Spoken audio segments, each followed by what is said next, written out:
各位观众朋友，大家好，欢迎收看4月12公视台记台下晡新闻，我是丁雅俊。首先来关心今仔日有啥物新闻重点。准行政院长倒英台今仔日佮公布新内阁的名单，包括内政部长刘世芳、交通部长李明岩、甲法务部长陈明谦等等。台北市佮逼出疑似虐待案件，一个幼囡仔接受托育照顾，却出现电脑膜出血状况，目前伫咧家护病房治疗。高雄民生病院出现稳着病人去开刀的错误，敢若是医师无照平时抢手术房造成的，甚至佮敢若甲病历记录作假。新闻头起先来赶紧关心，准行政院长倒英台今仔日佮公布新内阁的名单，包括内政部长刘世芳、交通部长李明岩、法务部长陈明谦、甲教育部长陈英尧，也佮有文化部长是要找本名号做李婉的作家小野来接任。倒英台表示，希望新的部长会当为人民活用因的专业。6千点520都要就职总统。准行政院长倒英台公布第2批新内阁的人事，包括内政、交通、法务、教育、甲文化部等5位部会首长。倒英台指出，新部长拢有稳定前行的条件，而且有专业领域的知识，希望因解决问题找到新的方法，为新的问题找到好方法。行动创新内阁团队给国人带来更多的安心跟信赖。内政部长由刘世芳来接任，伊捌做过3届的立委、总统府副秘书长等等的职务，对国会甲行政单位沟通拢有经验。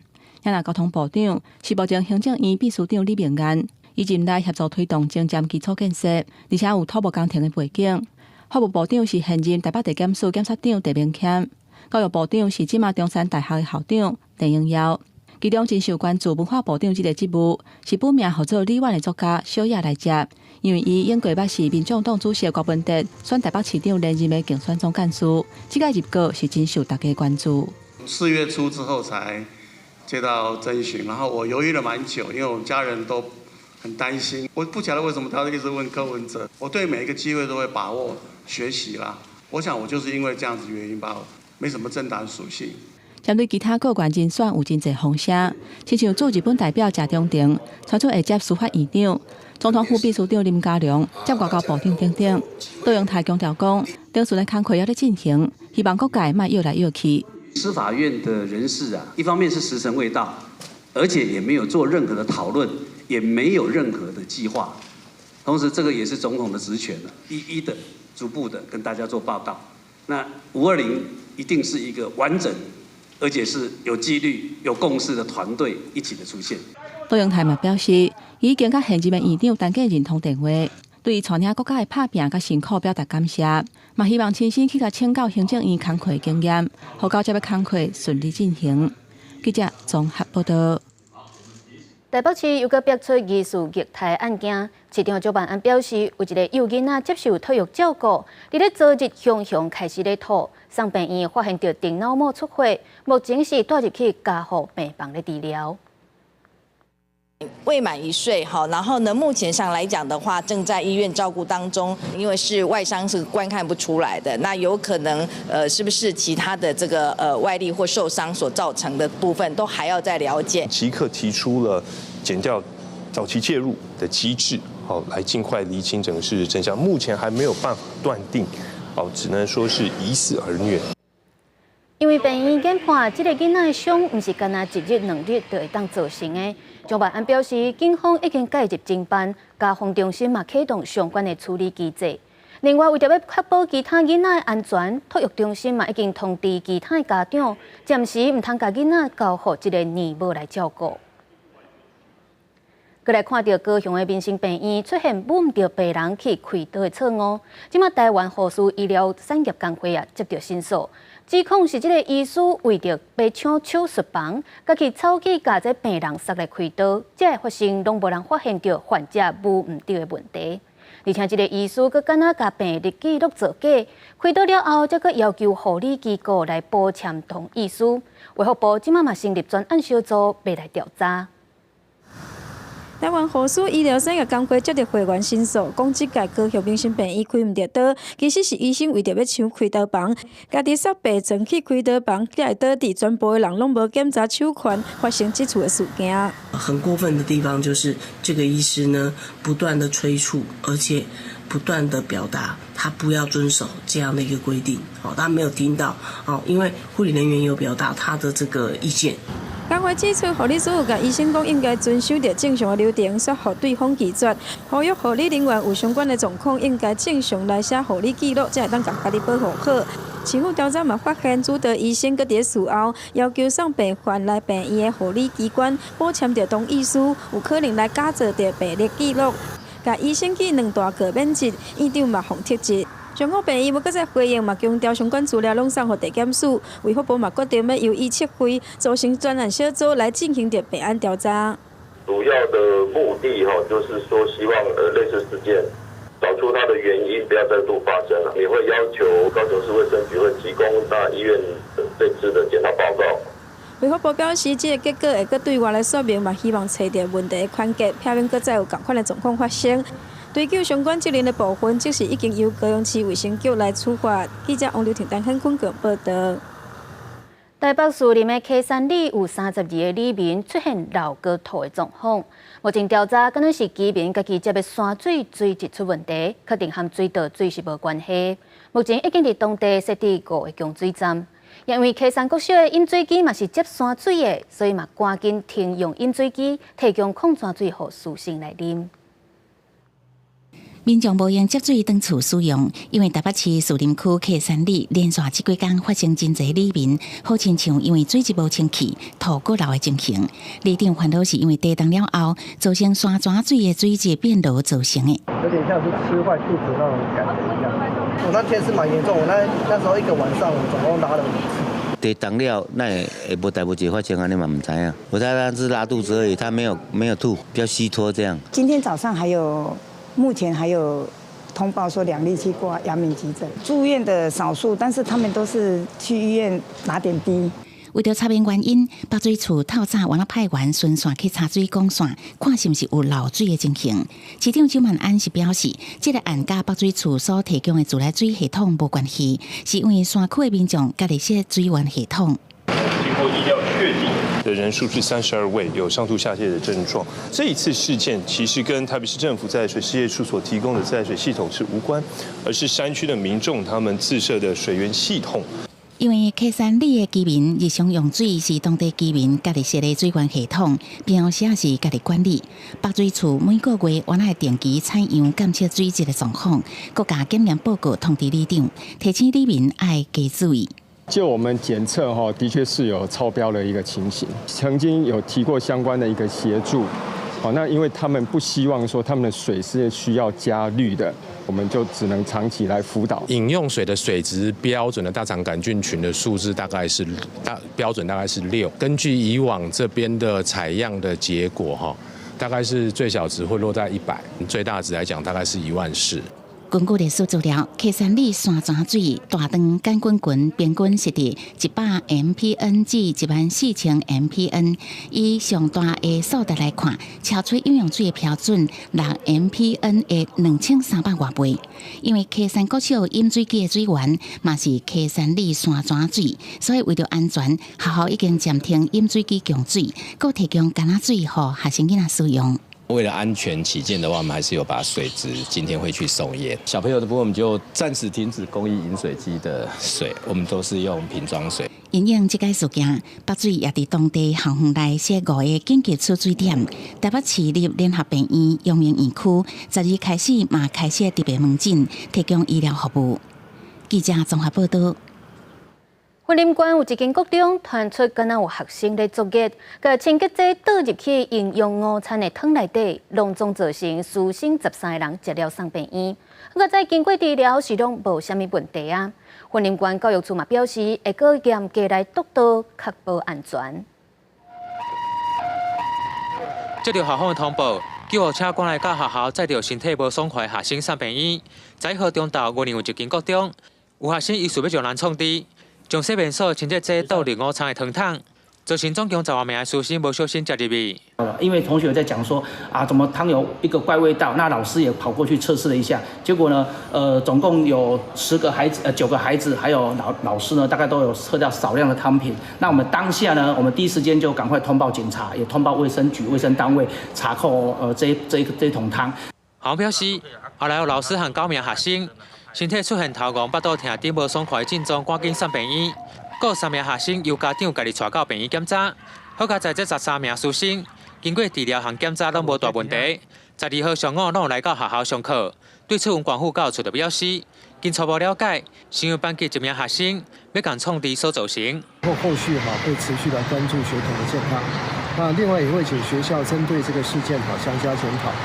对于整个午餐供应的流程，还有学生的辅导管教这个部分我们一定会请学校这个部分再做强化处理。校方就讲，这个事件属于单一事件，第一时间警方就介入调查，绝对无包庇任何行为。对此，教育处就强调，针对校园的安全，尤其是营养午餐，公务会严格审慎来督促防范，避免相同的案件再发生。记者用为你报道。连锁的素食店总素食疑似食物中毒的案件扩大，至今在双北已经有6个人通报食歹腹肚。那今年全台总素食已经有8件疑似食物中毒的通报，拢总有19个人出现症状。食药署嘛要针对总素食全台55间分店来稽查。目前伫咧新北有4间分店已经互人查到卫生的问题，限期改善。新北市卫生局人员前往出名的连锁素食店酷辣素食，现场抽验散肉、甲葱仔、淮山泥等等的素食，敢有符合检验标准？因为有无共民众找到前往酷辣素食新庄烘焙店，也阁有新店威秀玉龙店用餐，有6个人拢出现落屎的镜头，其中5个人已经转去厝受用。在新北市有12家藏寿司的分店，全力有一个查。目前已经停业2家，我们积极的查，把每一家都能够找出到底有没有问题。针对酷辣素食疑似食品中毒的案件，食药署的副署长林金富指出，因为酷辣素食属于连锁食品业者，制作管理系统一致，如果1-2间分店出现食安通报，就要互列做高风险的业者。食药署对12开始会会同地方卫生局到全台湾酷辣素食门市稽查，稽查的重点包含人员敢有定期接受健康检查，藏食材敢有藏套冻或者是过期，过来是环境卫生也要确保定期消毒清洁，才袂生炭细菌。佮有员工操作流程嘛要查敢有符合规定。总计全台湾55间分店，要伫1礼拜内完成稽查。像我们说那个沙门市区是特别喜欢在鲑鱼上面的啦。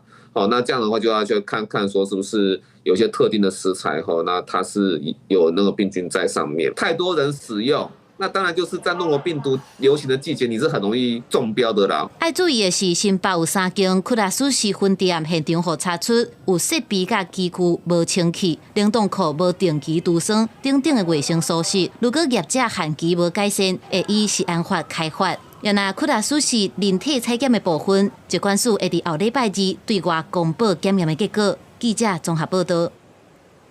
台南市北区的北华街当日起一栋12层楼高的公寓大楼，不过附近的住户自去年8月开始，就发现因的厝下陷起平，大地震了后是更加严重。台南市工务局嘛有监测到地下水层有咧满水情形，所以昨就要求这个建商要停工，甲周边15个居民紧急撤离。今日建案基地边仔的小巷仔内，有几个去用撤离的民众，趁着雨湿，赶紧倒来厝来摕生活用品。但是详细看，伊的厝毋但出现分野，甚至连门口的门条拢裂开，住户是质疑受到隔壁建案影响。恶了啦！我家厝拢崩了。你讲伊这破了？你是他安排啊，内面危险啦。要安怎？到时较讲。更加大。当然是有一个嫌疑啊。对无？这现在地变要安怎？无人敢讲是安怎啊？你愈往你冲，搞不好水量愈大。水量愈大，你看伊逐工暗时啊，伊这拢在找水，水声很大。是啊，阮拢有咧看啦，这人发生有状况，裂开还是讲什么话？你就开始，这个空地2022年4月底开工，预计2026年2月初完工。要兴建地下2楼、地上12楼的地下室的主体，但是附近的住户近期是陆续发现，因的厝有漏落，而且阁起气。不过，台南市干部局先前派员监测，虽然无状况，这厝4月3号大地震了后发现阁较严重。台南市干部局是再度监测，发觉工地地下水站疑似出现较严重的木水，造成厝起气。在1号是命令业者停工，并且赶紧撤离附近在1号的住户。发现有管涌现象及邻房受损，为了安全性起见，勒令停工，并对住户先做预防性撤离，并同时要求建商灌浆，要求建商做好安全的观测。目前邻房电脑侦测有些微倾，目测看不太出来，路面有小凹陷，已紧急填补。目前初估影响不大，会稍微影响工期，会持续观测。北区区公所统计需要撤离在1户23人，不过其中3户是空厝，1户是遗亲，2户因为有饲猫啊，并且徛家受影响无大，决定无要撤离。另外5户15人是连夜安置到饭店去。后续建商除了会灌浆稳固地基，嘛表示会遵守干部局的指示，未闪避责任。另外住户的损失，都要有待后续的讨论。记者王正云报道。4月初3发生大地震了后，花莲吉安乡的山海馆大楼就正做危楼。经过评估，是免拆掉补强了后会当继续大，不过就要等住户开会讨论，到底是要拆掉重建，也是要补强就好。另外，伫咧美仑的马可波罗大厦，原底互人搭黄单来做危楼，阁有发1万块的慰问金予受灾户。即马煞认定这大楼其实无危险，有可能会甲慰问金讨回来，就引起争议。大楼的壁过比起，这是花莲的山海馆大楼。伫花莲大地震了后，被判定是危楼。伫12早起，有部分的大户想要入去摕物件。因为有安全的挂虑，住户就要先签切结书，而且爱戴安全帽啊，才会当入去。那大楼的住户真着急，附近的住户嘛烦恼大楼唔赶紧处理，会受到牵连。我有余震的时阵啊，伊个石头拢个直直连落，拢喷到阮遮。你看阮的车有无？啊，我拢家驶边仔去啊。以后也讲有震动来讲吼，大家最危险的啦。不能够让住户进去，但是因为我们的保全公司很为难，他如果住户硬要进去，所以他才会用签切结书的方式。山海馆大楼因为建筑物受损真严重，不过国政中心4月11向受灾户说明，会当评估进行内进补强的工程，就会当继续大。住户礼拜2会开会讨论，若决定补强，山海馆会是花莲第一栋红单补强，唔免拆，阁会当继续大的大楼。那等于说，我除了我有水平方向的力量抵抗以外，我上下的力量也经过混凝土、钢筋混凝土的这样子一个助拉。大地震嘛，造成美仑马可波罗大楼顶楼的顶仔倒去，倒伫咧半墙仔边啊。县府勘查了后，搭黄单来做危楼，发1万块的慰问金予受灾户。不过，起码个认定大楼无危险，是引起争议。他要拿掉我这个1万块，我可以拿，我是我个人哦。可是别人领的人，他要不要这样做，我不晓得哦。不是因为建筑物的损坏被张贴黄单，而是因为它有高空坠落的这样的一个危险被张贴黄单，由县府来协助排除这个危险的障碍，费用就是由县府的灾害准备金来处理。住户质疑县府判定危楼标准可能有问题，黄单拆掉了后，顶楼倒去的露台会交住户拆除，费用是未少，要求县府甲管委会协调，要安怎处理？记者华联报道。伫咧桃园嘛有袂少人家厝大楼因为地震受损，桃园市建管处到当已经收到超过600件地震了后的建筑物鉴定的申請，其中煞是有袂少乌白申請的民眾，还真正有緊急需要協助的案件，都要排隊等真久。4月初3，花蓮的地震到當，伫桃園市有袂少人家厝甲大樓，條仔甲壁壁起，或者是結構受損等等的疑慮。建管處從地震迄天就啟動專案，民眾是真濟人來申請，到目前為止已經超過600件。當初發生地震的時候，住戶的確是蠻緊張的，土木技師工會來協助幫我們做社區的勘驗，結果是都沒有傷到主結構，所以住戶也都很放心了。不過，建管處最近嘛發現講，這個地震了後鑑定的服務，有民眾是濫散咧使用。透過技術到現場了後，厝主閣臨時取消，或者是直接轟炸伫社區外口袂當入去。有的閣甲技術當作是免錢來檢查厝的人。例如真正有需要協助的財損案件是大塔車，互地震了後鑑定辨別的這個服務的好意，規個走進去。迄今为止，已动员了400人次的一个技师投入震后的一个安全评估的工作。有些技师到现场以后，甚至发觉房屋并没有灾损的状况，民众提出请技师顺便见检的要求，或者是屋主不到，或者是屋主到了，但是却没有跟管委会协调好。后续针对社区灾后的鉴定，监管处请管委会或者是管理负责人会诊了后，做一个提出申请，互技师会当做一届就同一个社区来做评估，互资源发挥到上大的效果。嘛加强自身的审核，确保灾后危险建筑物紧急的评估会当有效率来运作。嘛提醒市民爱合理利用社会资源。记者综合报道。大地震了后，大家拢真关注建筑物的安全。伫咧台南30栋以上的楼厝，甚至有30万栋以上，危难的建筑物的这数量是排伫咧全台湾第3济。市府就惊这旧城区早期起的建筑物未堪这地震，所以也推动危难重建的计划。无论是贷款也是厝税，拢总有优待。今日这栋真有历史感的透天厝，经过整修，内底变甲真清旧。像安尼有30栋以上的楼厝，伫台南有超过30万栋，数量是全台第3。房地产的中人讲，即摆若要买一栋全新的厝，对少年人有困难，有人就会选择买中古厝来住，嘛有人会甲改建成旅社做生意。近来中古厝成交量增加3成。薪水无讲足悬，买厝要欠钱有淡薄仔困难安尼。当然嘛是介意爱全新的啦，毋过若无钱会使买中古的。即摆新厝拢3000起跳，中古厝的话1000以内就买会到看大细间。即摆一间土卡坪的行情爱30几万。台南早期伫咧旧城区起的建筑物，耐震能力无真好，市府考虑安全性，煞危险甲老旧建筑物重建计划。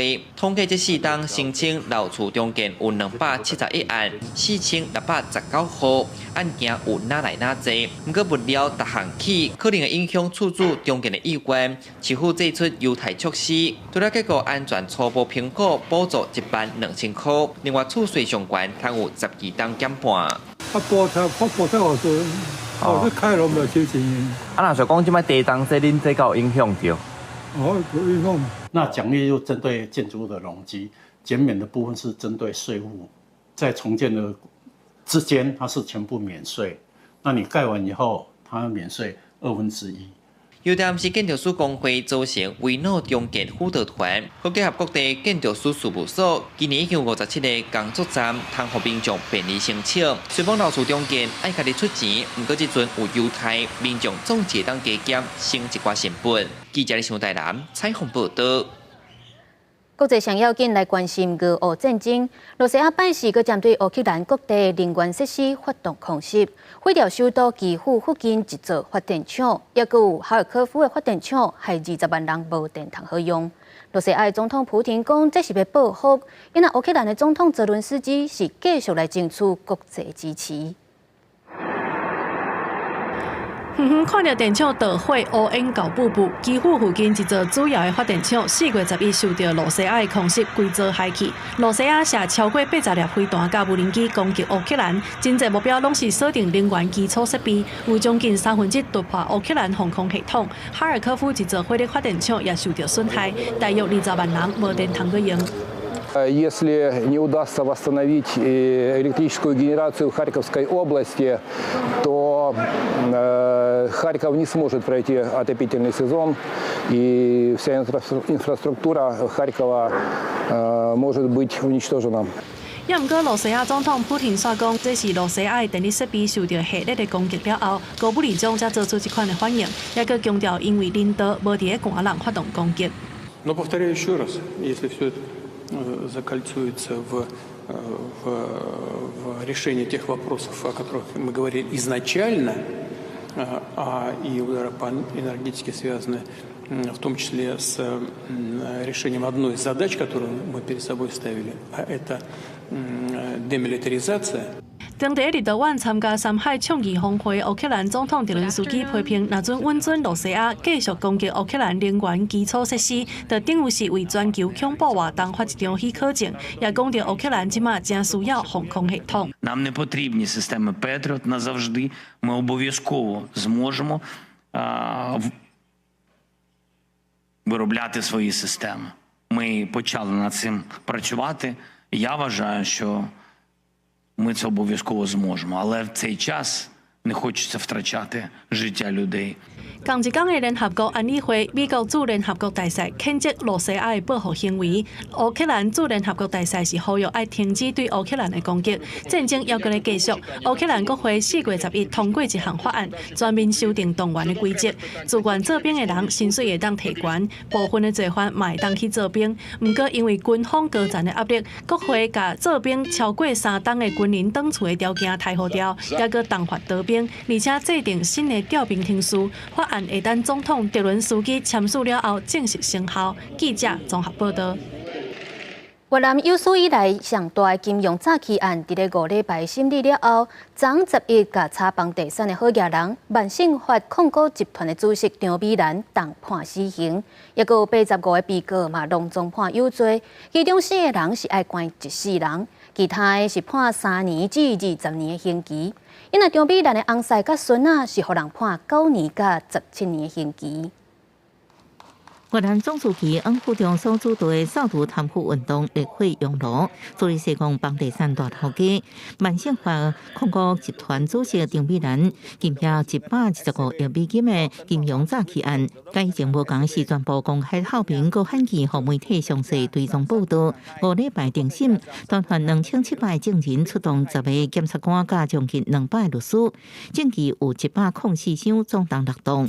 在市場擺打賣化妝品起家。67歲張美蘭甲伊共判，2012到2022年之間，透過數千間牟利公司甲人頭戶，將控西港股份上嘅銀行9成以上嘅股份，為當中提到440億美金嘅貸款，作為收買土地炒地皮資金，造成銀行270億美金嘅損失，相當是越南2023年 GDP 嘅6%。And it shows the tip of the iceberg. Many other banks are doing the same thing, maybe to a lesser extent. 檢方指出，自2019年2月開始3年時間，這個全國的好家人愛司機去銀行領108條越南盾的現金，藏佇家己厝的地下室。這麼大的金額，就算全部用越南上大名義的錢來算，也有2棟棟。為確保貸款無被審查，也有大手筆送烏西錢。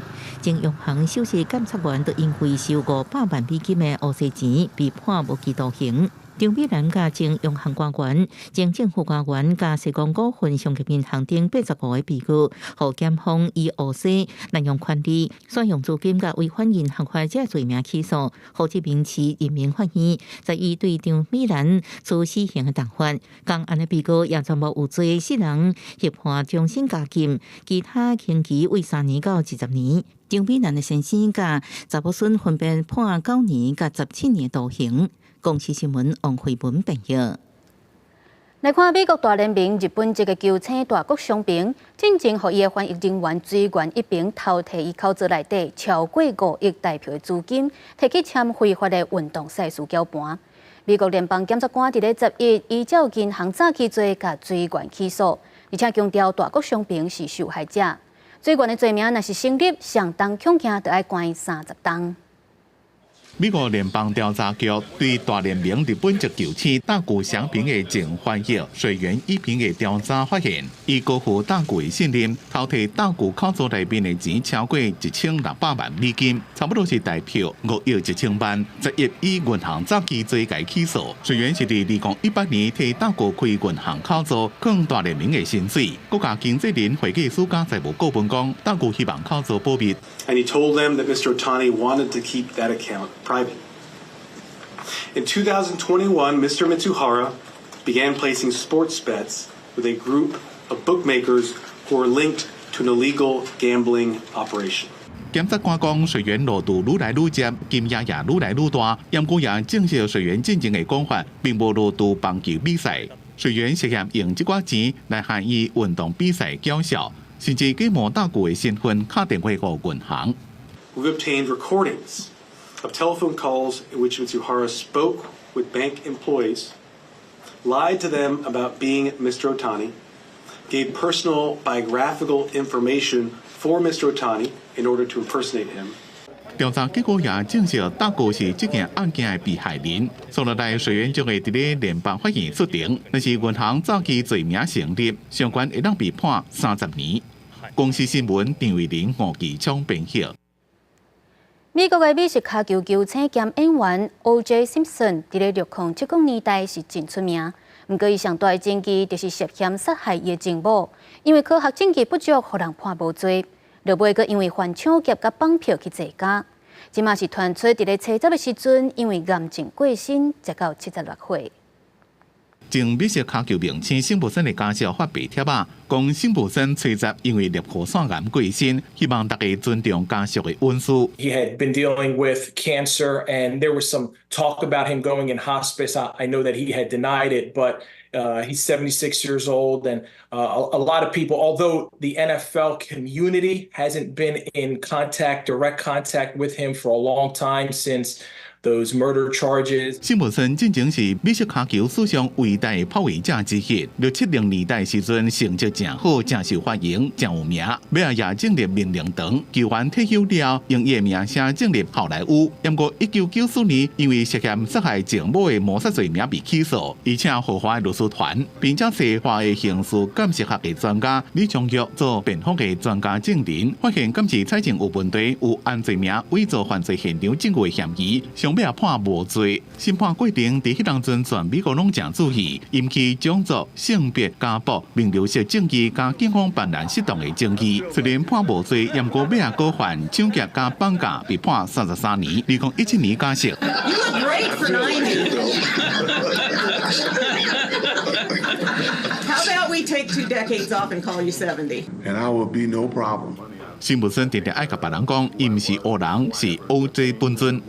I don't think he's going to be remembered primarily as a football player. 公司新闻吴文玲编写。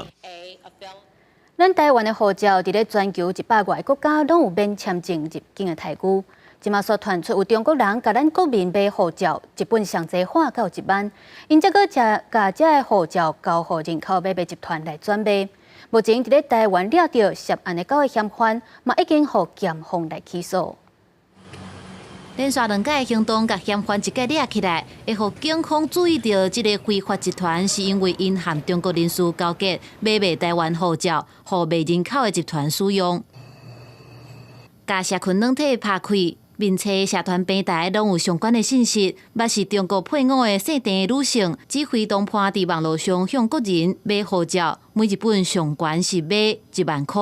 甲护照寄到欧洲等等的所在，互境外卖人口的集团转卖互中国籍的人士出入境轻轻松松。大陆籍的配偶，那他在国内吸收宜兰地区的当地的不良分子，来从事这个收购，在网络上收受这个护照来买卖，来牟利。大陆地区的犯嫌会在以通讯软体把需要寄到的欧洲地址，再提供给我们国内的犯嫌。 那犯嫌在依据他们的指示以后，把这些不法的护照寄到欧洲地区，互扣起来证物放伫桌顶。警方调查卖人口的集团专工选台湾的护照下手，就是看准这本伫全国110个国家有免签入境的台语，伫欧洲甲印尼等等的所在已经超过50本互盗用。伫台湾抓到的9名涉案人，因也协助护照的买卖，但也受到起诉。 民众不应随意将护照出售于他人，除可能遭他人不法利用外，更可能违反护照条例第29条规定，最重可处7年以下有期徒刑，及并科70万元以下罚金。除了违法的组织买护照违法，律师也提醒讲，个人家己甲护照当作是趁钱的工课，同款是违法的行为。记者综合报道。 4月开始，电钱起价，而且物价嘛继续咧压悬。有真侪营业额伫咧8万至20万，毋免开发票，干那需要扣部分营业税的小店面，这业者就跳出来咧反映讲，这营业额的标准嘛应该对物价调悬。有民代嘛咧呼吁讲，这营业额伫咧20万以下的小店面，应该规期就免扣税，安尼嘛当减少税务人员客栈的业务量。排骨粉温和椒匀落油鼎，先煎7-8分熟。为了让中昼出餐会当更加有效率，小食店透早就开始传料。像这款营业额差不多是伫8万至20万的店，是采家庭扣税制度。税务员依照特定公司查核，每半年到现场核定销售额，结果按比例来扣税。他都选那个中午你很忙的时候来，你的这家生意很好，然后他就自己主观。你说你很好，然后就帮你加税。如果有一个机制是可以让我们可以，就是在那个平衡上，我觉得是 OK 的。民意代表接着为了店主定情，因为电价调悬物价嘛持续伫起，不过营业税起定点17年无调整，查核公式恐惊早就无下时代。另外，以南区国税局处理，较无100个税务员爱查核11万间小店面，每人每年爱搁查核2200间。营业税查定扣定制度，对小店面来讲，也甲国税局拢是真大压力。审计部站在审计监督的立场，建议应该要评估考量物价指数的影响，然后确实检讨调高小店家的起征点。营业税的任何的变动，其实都会影响到后续我们营利事业所得税跟综合所得税的整个税制，都会造成影响。财政部这边我们在通盘的考量。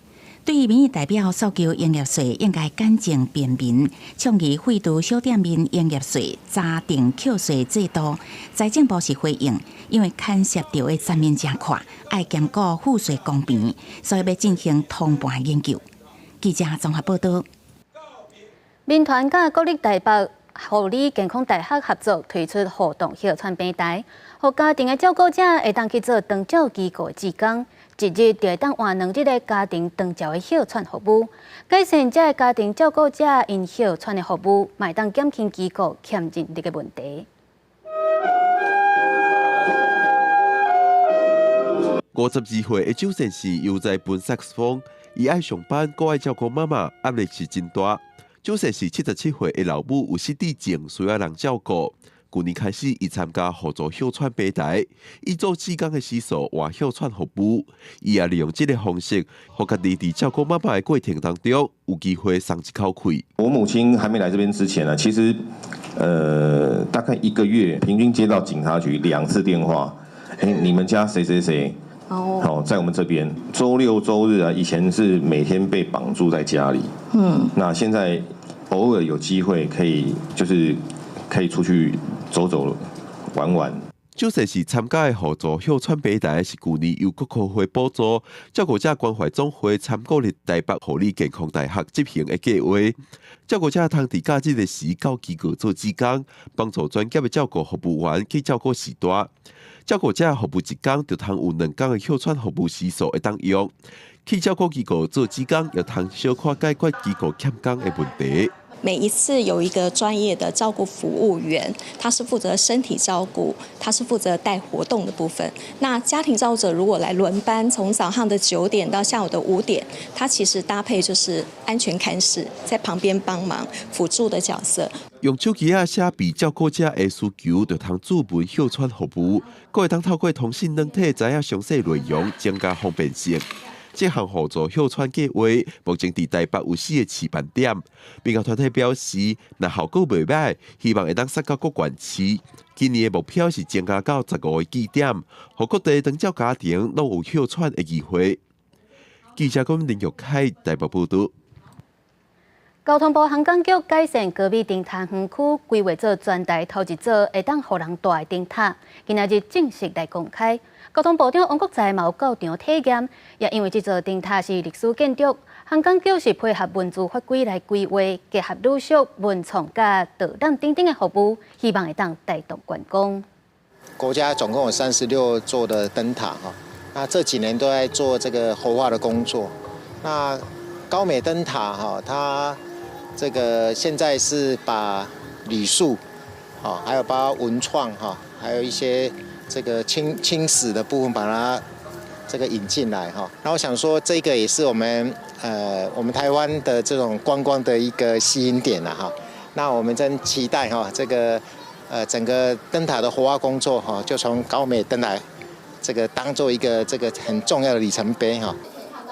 交通部长王国材表示，高美灯塔是台中海线有指标性的历史建筑兼地标，即马结合观光甲旅宿，希望会当带动地方的发展。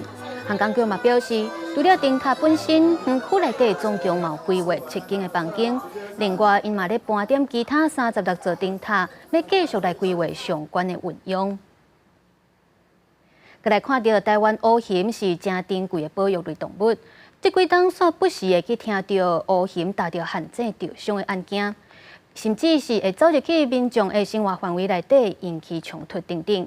林业署自从民国109年开始，就去花莲参民众来沟通，做伙合作进行当地乌熊的监测甲保育。政府和民间合作，当地人唔但成立巡守队，还佮配合该换遮的拍猎工具，也佮有设立遮的摄影机，同齐来保护台湾乌熊。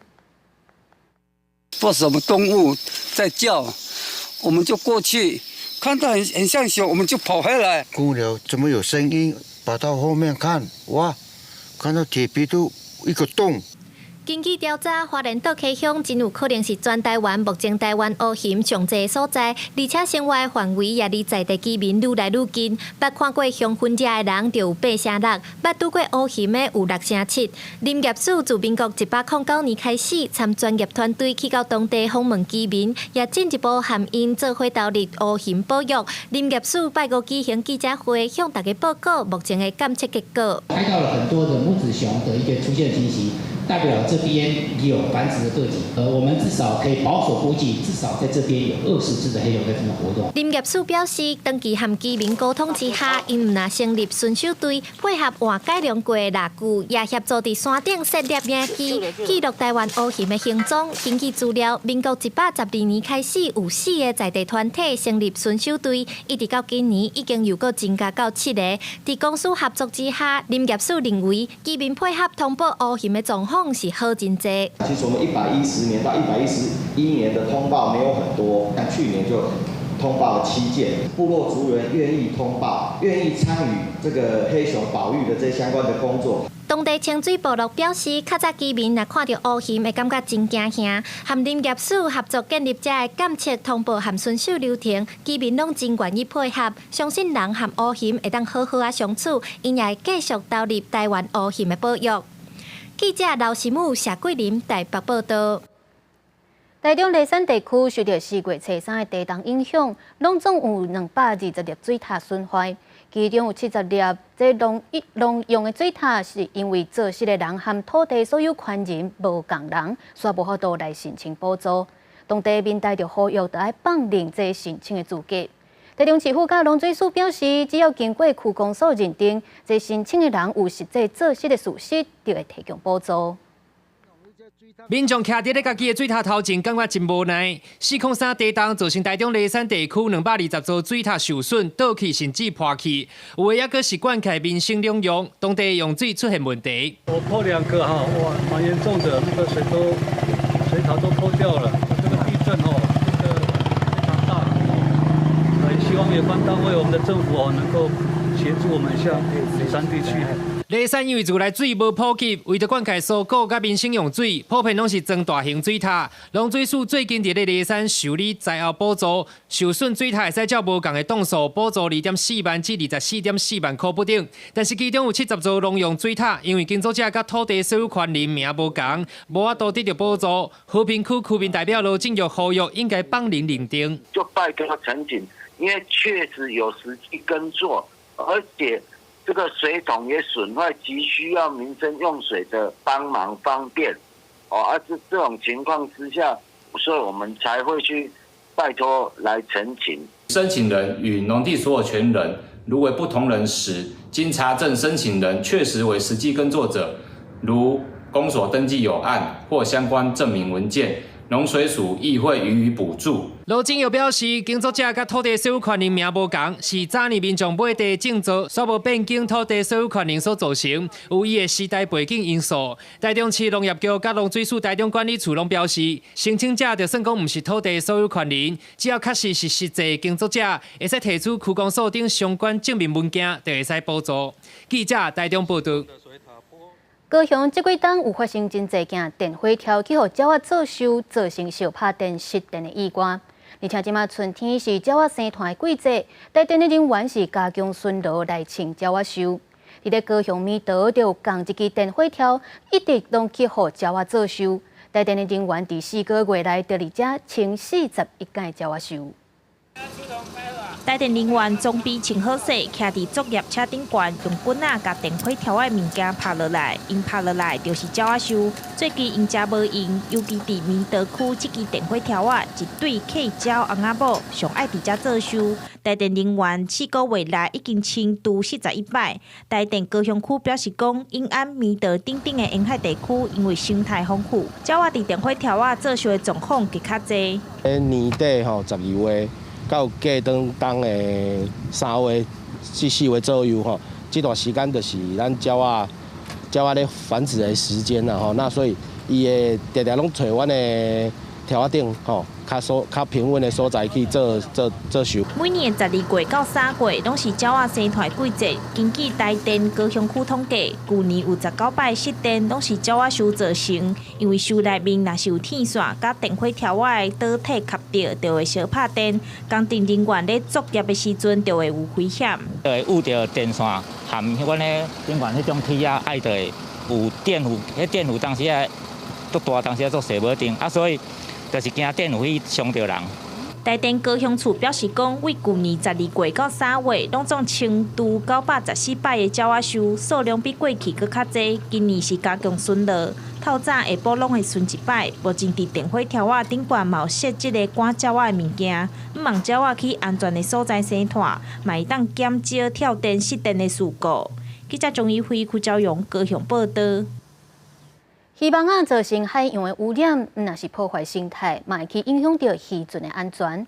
新竹市的环保局甲渔业署就伫咧新竹海港举办无爱滴的鱼网回收活动，1公斤的鱼网会当换20块的奖励金，鼓励渔民同齐来做环保。满满一车拢是已经海去的鱼网，渔民整理好势摕来回收，经过网称重，1公斤计使换现金20块。毋若增加渔民收入，可当做环保。会当海减少污染啊，个渔民加点收入啊。我们在那边散步的时候看到，哇，怎么有一彩龟那么大？结果被渔网缠住，冲到那岸边。是，对，真的对生态影响很大。渔民表示，出海掠鱼上惊的就是撞到海底破网，去夹到鱼群的引领，所以回收渔网对渔民来讲是真重要的代志。常常嘛拄着，拄着都甲搞起来，若无伊的鲜活将去夹着啊。夹的鱼，引领唔得歹。系啊。阵仔都袂惊。根据世界动物保护协会统计，当年有64万栋的渔区，希望互人登入海底，对海洋造成真大的破坏。新竹市环保局已经连续3年举办回收渔网，总重量约1万公斤。渔网经过清除处理，然后做一些整理之后呢，我们用高价的方式来做一个收购，1公斤呢可以达20块。这些渔网啊，对环境生态的影响啊，可能会影响到整个鱼类或是海洋生物。除了摕渔网来回收换钱，今年回收渔网上重上济第1名的渔民，可以当领到1万块的奖金；第2名有6000，第3名有3000。希望鼓励渔民做伙来守护海洋。记者杜君豪新竹报道。大甲妈照境进香，昨中昼已经行转来到彰化鼻头的合兴宫，现场真侪这信徒甲民众是靠足足，其中阁有保育团体特别驶一只马祖鱼的花灯车来咧参与绕境的活动，希望会当透过马祖来呼吁民众做伙保护海洋。扫角声响，恭迎大甲妈圣驾。2024年大甲妈绕境第6天的马祖花园队伍，伫中昼左右停驾彰化鼻头合兴宫，随乡的信徒民众人是小矮小客，真热烈。合兴宫吼，拢有穿插1万人的中昼顿，要来请这香灯卡，这香客，互因食一个食饱啊会当休困，啊拜咱大家妈来合营乡拜炸大妈吼。今年一办的大甲妈绕境，除了来自各地头的信众，嘛有保育团体特别驶马祖戏的回程车参与绕境活动。古水的北海底回程，成袂少人来翕相。回程足古水的啊，感觉就是最用心咧做的。甲环保甲咱的这宗教信仰结合，吼啊，互大家来，除了会使消马祖以外，佫会使来做一下保育的活，保育环境啊，吼，保育这个活动，我感觉是真有意义的代志。台湾的宗教应该也是很重视环境保护跟那个万物平等的。我们应该也有这样子，那就是马祖的精神，所以这个活动我们也觉得是很有意义。保育团体表示，旧历3月的海影较平顺，较好观察到伫有亚种、台湾、北海底的影只，所以有马祖戏的称呼。因为2009年开始对大甲妈的绕境活动，期待透过海上守护神马祖的信仰，呼吁民众做伙保护海洋生态。记者杨淑晴综合报道。伫咧国内，无论是客语也是原住民语，目前拢已经有设立母语的学校。高雄市府即马嘛正咧规划全台湾头一间台语的国小，要创造一个台语的学习环境。有真侪母语团体、母语家庭听到是真新鲜，嘛希望各县市拢会当来设立。学者就表示，这应该要由到中央的层级来推动。来系4年生，来系第4场低度。囡仔用客语自我介绍，这是苗栗推行客语甲英语的双语学校教育国小。马可真古吉巴，米达翁嘎布。老师带头用阿美话敬拜，这是花莲的达摩拉共学园，一间讲客语，一间讲阿美话，不过因拢是用家己的母语来教册传承文化。经过民间几若冬的呼吁，台语学校总算也有进展。高雄市当咧争取台湾头间台语实验国校，长期推测相关议题，台语路协会表示，因伫北部接触到的地方政府就较无强烈的意愿。过去无即种例，所以大家拄开始也唔敢做，真希望讲即个高雄因做出第一间吼，啊，这个经验会使拖出去。学者也鼓励，目前台湾也是华语单一化的社会，若通甲母语扣倒来生活中，无共款的语言册换，会当帮助囡仔发展。这甚至是关系到规个国家的代志。学者认为，应该扣到中央的层级去推动。两种语言定定使用来提升囡仔智力的发展，来延缓囡仔未来大汉了后老化速度。这是关系到咱各国各民国家发展的。好事啊！希望这个代志会当提升到中央政府的层级。学者表示，设立台语学校，通增加讲台语的环境，创造多元语言的环境，是关系到规个国家的发展。望中央政府会当重视，未来也通伫无共县市设立台语学校。记者刘心武、谢桂林台北报道。欢迎朋友。天气报道在做伙来关心今仔日还有未来3天的气象。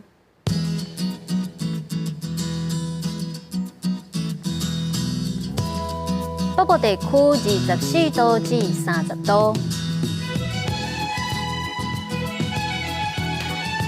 中部地区25度至31度，南部地区27度至32度，东部地区26度至30度。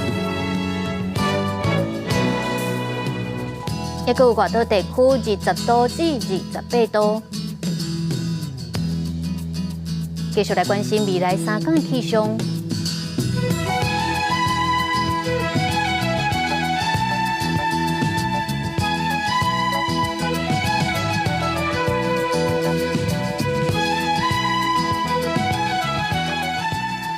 感谢您收看今日公视台语台下晡新闻，我是陈雅纯，咱后礼拜一同这个时间再会。